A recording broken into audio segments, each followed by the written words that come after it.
Nefes alır. Su koymuyor. Hadi de sen. Taşım akşam YouTube'a şey koyacağım. Aa. Basında. Kızılay onu yeni yaşmayacan.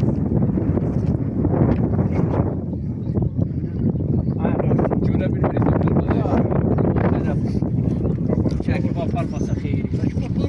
Ben Sığırda elə odur. Birinci problem odur.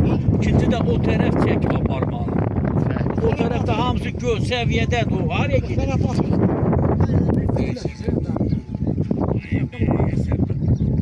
Sıkıyla efendim. Evet, çox keçsə burada su qalmaz.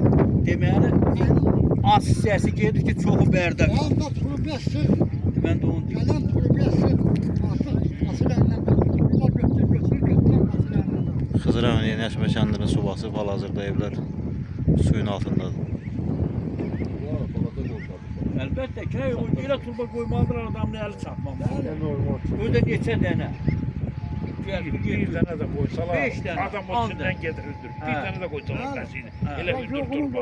Hə, ondan sonra Koysalar vardan araya. O el olmazdı. Senden ne geliyor onun bölgesinde?